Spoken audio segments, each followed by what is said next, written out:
E aí, gurizada, tudo bem? Voltamos! E hoje nós vamos falar sobre quem? Os nossos amigos do Egito Antigo. Aquelas dancinhas lá, assim, tudo doido. Não é real. Então, onde é que nós temos o que hoje a gente chama de Egito Antigo? O Egito, ele está localizado na região norte da África, entre dois imensos, enormes, assim, absurdos desertos. O deserto da Líbia e o deserto da Arábia. Ele tinha um território estreito e comprido, como vai mostrar o mapa daqui a pouquinho.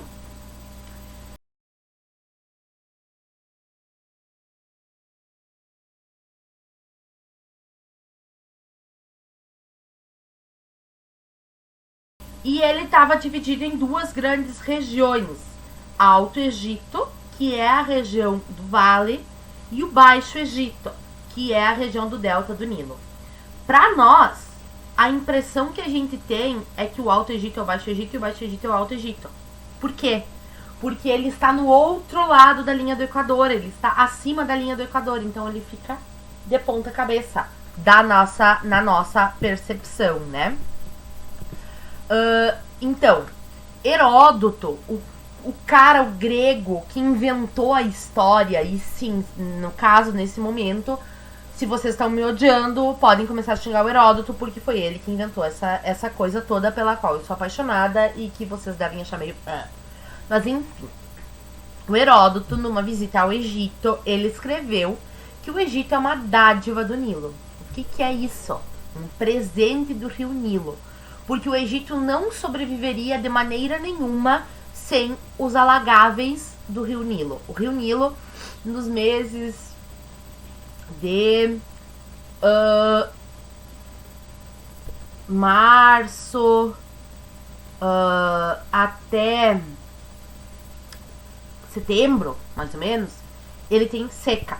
Ele está seco. Então, nesse período não dá para plantar.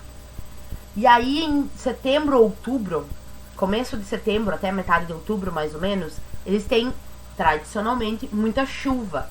E aí essa chuva faz com que as águas do rio Nilo, que correriam dentro do leito, elas se espraiem, elas saiam do leito, depositando uma camada de humus, que faz com que essas terras fiquem férteis. Então, essa questão de outubro até fevereiro, eles têm o tempo de semear. Porque, professora, por que de outubro até fevereiro? Porque tem culturas que tem que ser semeadas num solo mais úmido, tem outras que tem que ser semeada num solo mais seco, então é de outubro a fevereiro, dependendo da cultura. E a colheita vai de abril a junho. Ah, professora, não vai até agosto? Pode ir, sim, mas é que como geralmente de dezembro, janeiro em diante, praticamente não tem chuva, então para que eles vão deixar lá as plantações? Os egípcios também, porque só aquela chuva, só aquela irrigação, aquela barro que dá quando das enchentes, não daria para sustentar uma plantação durante os meses que ela leva para se desenvolver. Então os egípcios tiveram que usar a cacholinha deles. O que eles fazem? Eles fazem sistemas de irrigação, canais que captam a água do rio Nilo e são levadas até os campos e de lá são distribuídas. Também para mexer a terra, porque não é só, vocês sabem, quem mora no interior sabe, não é só chegar e jogar na terra a semente e vai crescer. Não, ela precisa ser virada, essa terra precisa ser mexida. Então, que animais eles usavam? Cabras, carneiros, para o pisoteio, os bois e os cavalos para virar a terra. Então, tinha as enxadas, eles tinham os ancinhos, eles tinham todo um sistema de agricultura muito bem desenvolvido. E que, na verdade, se a gente for olhar como os nossos, pelo menos os meus avós, talvez para vocês já sejam bisavós, plantavam, é um material muito parecido, com enxada, com foice, com arado.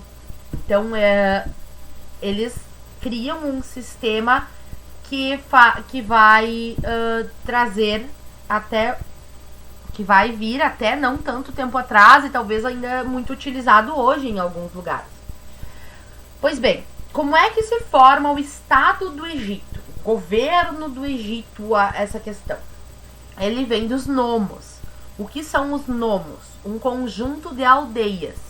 E cada conjunto de aldeia era governado por um nomarca. Não é monarca, é nomarca mesmo, tá? Eu não tô falando errado. Então, se formam os nomos, esse grupo dessa aldeia, esse grupo daquela aldeia, aquele grupo, os vários grupos. Esses grupos, eles vão ter alguns conflitos e eles acabam se unindo para resolver esses conflitos ou para guerrear entre si. E isso vai acabar formando o quê? O Alto Egito e o Baixo Egito. São dois reinos. Esses reinos, eles vão ter conflitos entre eles também. E depois, com o passar do tempo, quando um vai decaindo, o outro vai se sobrepondo. E aí nós vamos ter a formação de um antigo Egito, que é a união do Alto Reino e do Baixo Reino. Vários desses conflitos, eles são resolvidos com base em negociações. Por volta do ano 3200 a.C., Menes, o rei do Alto Egito, conquistou o Baixo Egito. E aí unifica-se então os dois reinos. E aí tem uma imagem de uma coroa, que vou colocar para vocês daqui a pouquinho.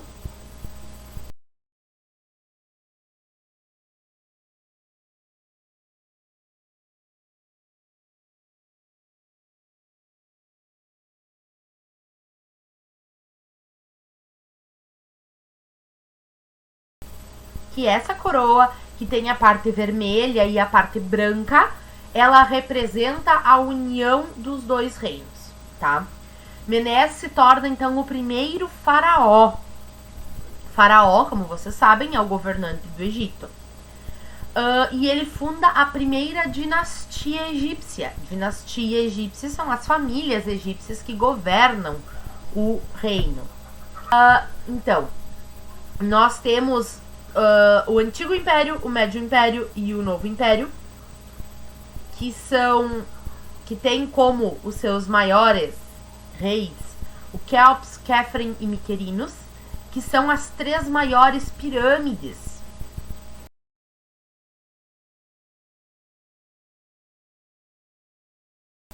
que apareceram agora há pouquinho, né?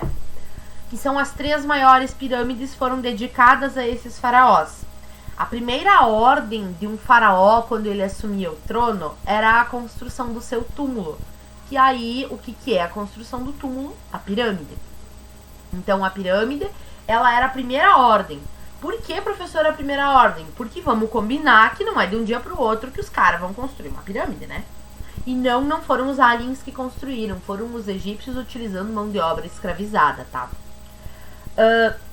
Então, essa construção das pirâmides, ela era a primeira ordem dada pelo faraó para que quando ele viesse a morrer, e ele poderia morrer muito jovem, nós temos relatos, por exemplo, Ramsés, faraó Ramsés I, ele faleceu com 17 anos de idade. Então, ele faleceu bastante jovem. E tem as mulheres também, o Tutankhamon, ele ficou só 10 anos no poder, ele assumiu com, se não me engano, 14 e com 24 ele morreu ou foi assassinado.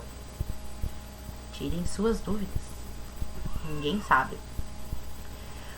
Então, os faraós, durante o Antigo Império, os maiores, então, são Kelps, Khafre e Mycerinus, eles conseguiram impor a sua autoridade num estado teocrático. O que é um estado teocrático, professora? Teo vem de Deus. Crático vem de governo. Então, um estado teocrático, uma teocracia, é o governo de Deus. Por que, professora, o governo de Deus? Porque era considerado que o faraó era Deus na terra. Era um representante direto dos deuses na terra. Ele era um deus encarnado. Então, por isso que ele era um governo teocrático. Ele tinha a ajuda dos funcionários? Tinha. muitos funcionários, escribas, artesãos, ourives. Então ele tinha toda uma outra organização. O Médio Império, eles têm a expansão territorial como principal marca. Eles conquistam a região da Núbia, que é rica em minerais, então ali que eles começam a usar bastante ouro, bastante pedras preciosas, principalmente o ouro, tá? O reino, ele tem uma prosperidade em termos de riqueza muito grande, muito grande. Só que aí, ao mesmo tempo que ele tem mais riquezas, bom, quando tu tem mais riquezas, tu precisa ter maiores defesas. Os Ixos, eles começam a atravessar o deserto e invadir o Egito. Os Ixos, eles fazem tantas invasões que eles acabam num determinado momento vencendo, porque eles adaptaram o uso dos cavalos e das carruagens como material de guerra, que os egípcios ainda não usavam tanto. E eles dominam a região do Egito por cerca de 150 anos. O novo império, ele é quando o Amoses IV, ele consegue expulsar os Ixos. Então, depois de 150 anos de domínio dos Ixos, um egípcio assume o comando e consegue, através de muita luta, conseguir expulsar os egípcios. E é dentro desse novo império também que aparece um viventinho lá chamado Moisés. Vocês já ouviram falar do Moisés? A história dele está contada no livro do Êxodo, na Bíblia. A história do Moisés, ele é assim, os egípcios, eles acreditavam muito nessa questão de profecias. E aí tem uma profecia que diz que vai nascer um menino que vai conseguir libertar os hebreus que estavam sendo escravizados pelos egípcios. Ele vai conseguir libertar os hebreus e vai destruir o Império Egípcio. E aí o imperador, ele manda matar toda a gurizada. E aquela mãe, para não que o seu filho não seja morto, ela bota ele numa cestinha e bota ele no Nilo. E aí o rio leva o gurizinho embora, né? E a filha do faraó, que tava tomando banho de rio, porque ela era toda cheirosinha, ela encontra e cria esse menino como filho dela. E esse menino vira um chefe militar, que depois ele acaba tendo alguns problemas com a justiça, com a lei, né? E foge. E nesta fuga, então, dentro, uma sarça ardente conversa com ele, já quando o homem maior, né, adulto, uma sarça ardente conversa com ele. O que é uma sarça ardente, professora? É um arbusto que estava pegando fogo e que pegava fogo e não se consumia, conversou com ele e disse: Moisés vai libertar o teu povo. E aí Moisés foi pro Egito e começou a tentar, porque aí quem estava no poder era o Ramsés II, né, o que tinha sido criado como irmão dele, né, e tentou negociar com ele a libertação do povo hebreu, e o Ramsés não aceitou. E aí acontecem as chamadas 7 pragas do Egito. É as águas que viram sangue, é os gafanhotos, é as doenças, as pestes dos animais, aquela uma lá que todos os filhos mais velhos morreram, seja de animais ou de pessoas, os ataques de moscas, as 7 pragas do Egito, tá? Né? Então, professora, isso aconteceu ou isso não aconteceu? Eu nem sei o que dizer pra vocês. Existem alguns registros históricos de acontecimentos incomuns naquele período. Agora, se eles são exatamente as 7 pragas do Egito, mandadas por Deus para forçar a libertação, não sei.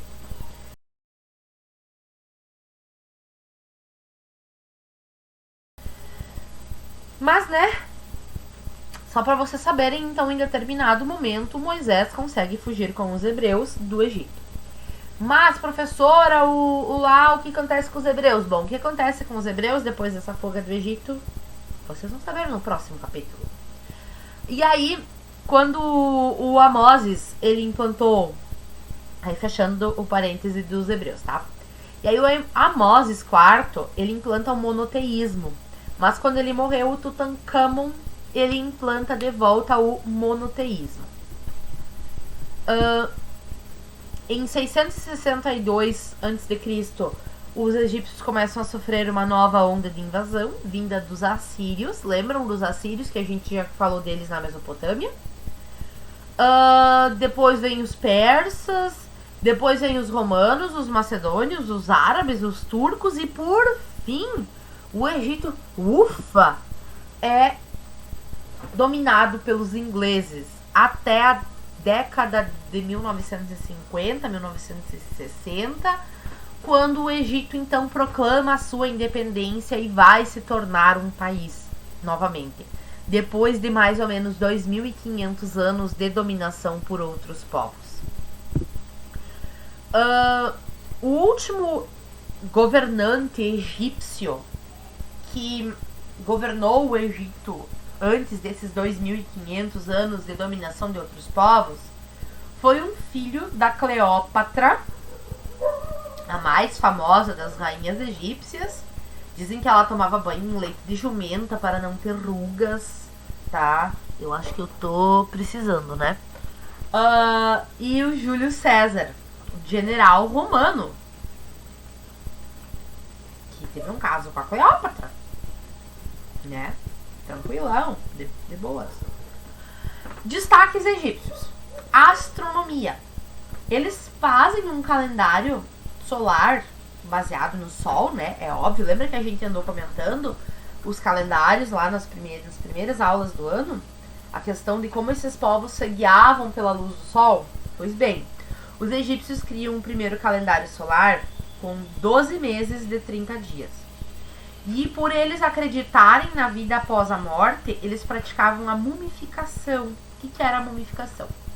Bom, esse procedimento básico que eu vou descrever é o procedimento inicial igual para todos. Depois o procedimento muda conforme o poderio financeiro que o falecido tem. O cara morreu. O que é feito? Eles tiram os órgãos vitais, coração, fígado, os pulmões, guardam nos potinhos de oferendas bonitinho e enchem o cara, deixam aberto, tiram todos os fluidos, com um gancho pelo nariz eles arrancam o cérebro, tá?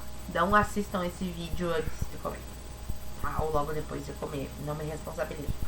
Aí eles arrancam o cérebro assim pelo nariz e aí a pessoa fica numa cama deitada assim com um sal por cima do corpo. Pra quê? A cama tem é um coxo, né? Na real é um coxo. E aí aquilo é meio inclinado, com um buraquinho pra pingar todos os fluidos, pra secar. Daí depois de uma semana, mais ou menos, eles tiram aquele sal. Eles banham com óleos e cânforas e coisinhas pra ficar cheirosinhos, assim, né? Pra hidratar a pele de novo, porque ela fica meio ressecadona, assim, com aquele sal todo. E aí eles enchem de serragem por dentro da pessoa, né? E enrolam em panos. Aí o material dos panos vai mudar conforme o poderio. E aí, ou se o cara é muito poderoso, ele vai para um sarcófago todo enfeitado, com ouro, com pedras, lápis lazuli e tudo isso. Se o cara é um pouco menos do dinheiro, ele vai para um sarcófago normal, simples. O que é que cada um leva? O livro dos mortos, que diz o que tu tem que fazer depois da morte, e riquezas. Por que riquezas, professora? Porque eles acreditavam que para passar pelo Osíris, deus da morte, o cara tinha que pagar. E aí, por isso que eles eram enterrados com muitas riquezas. Tipo, gente, o cachorro, se o cara tinha um cachorro e ele morria, eles matavam o cachorro pra botar junto, pra o cachorro acompanhar o morto.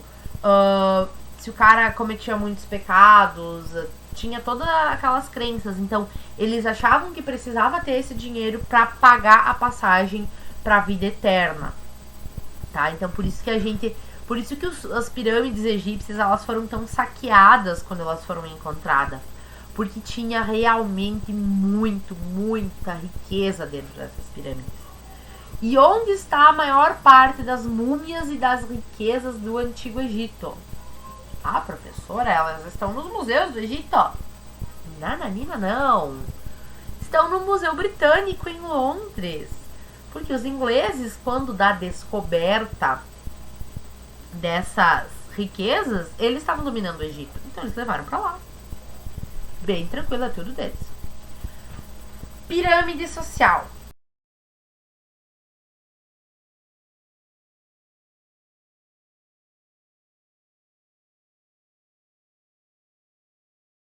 Quem está lá no topo da pirâmide social?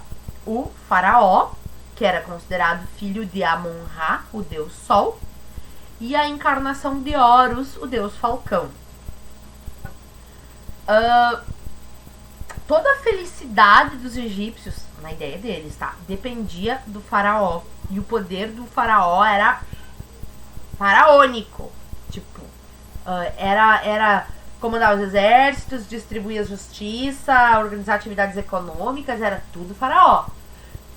Mas ao mesmo tempo em que isso dava assim, pá, super poderoso, tinha outro problema. Qual que é o outro problema? Que as coisas davam errado, o faraó que, né, se ferrava legal. Ele tinha a coroa e o cetro, né, que era o símbolo da autoridade. E ele tinha ele era considerado dono de tudo que estivesse no Egito. O vizir, ele era o braço direito do faraó, né? Ele tomava as principais decisões para não ficar incomodando o faraó com qualquer coisinha, principalmente a questão financeira. Os nobres, eles eram os descendentes das famílias mais importantes, dos antigos nomos, e eles cuidavam da administração das províncias e ocupavam os postos mais importantes do exército. Depois disso vinham os sacerdotes, que administravam todos os bens dos templos, todas as doações das pessoas, e faziam as oferendas aos deuses. Os sacerdotes, eles eram obrigados a manter os deuses felizes. Porque se os deuses não estivessem felizes, o faraó ia ficar doente. E se o faraó ficasse doente, as pessoas também ficariam doentes e o Egito ia afundar. Tipo, olha a lógica, né? Tinha toda uma ordem. Depois vinham os escribas. Os escribas, o nome já diz, eram os que escreviam.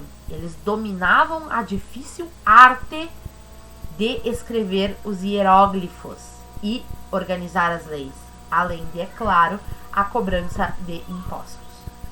Depois nós temos os soldados, que como eles eram de uma ralé, entre aspas, eles nunca chegavam aos postos de comando, por mais brilhantes que fossem, e eles viviam do soldo e dos saques realizados. Depois nós tínhamos os artesãos, que eram pedreiros, carpinteiros, desenhistas, escultores, pintores e por aí vai. E por fim, os camponeses, os felás. Eles eram 70% da população, ou seja, isso era uma massa de gente que trabalhava nos campos e também eram obrigados a trabalhar nas obras públicas quando não fosse período de colheita, tá? Limpar canais, fazer os transportes, cortar pedras, tudo isso eles tinham que fazer. E por fim, lá no fim, mas tipo assim, a poeira embaixo do pé, eram quem? Os escravos, estrangeiros e prisioneiros de guerra. Eles trabalhavam nas minas e nas pedreiras, eles abriam as estradas, eles faziam parte do exército em casos de extrema necessidade e eram também escravos domésticos. Daí, quando a gente fala disso, a gente vai falar da organização econômica, tendo a agricultura como a base principal, dependente total do Rio Nilo, e o trigo, a cevada, os legumes e as uvas eram as principais culturas. Eles também criavam bois, asnos, patos e cabritos, tá? Então, como eu também já falei antes, mineração de ouro e pedras preciosas. O comércio ele era feito com a base de trocas, não havia dinheiro e permutas. O artesanato do Egito, ele era muito detalhado, muito assim, é marfim, é ouro, é couro, e os detalhes pintados, os desenhos, assim, muito detalhado, muito rico. A escrita egípcia, ela é ideográfica. O que é uma escrita ideográfica, gente? Em que um desenho representa uma ideia, tá? Ele representa a ideia, ele não é que nem nossa escrita é fonográfica. A letra representa o fonema, representa o som, ou a junção de letras representa o som.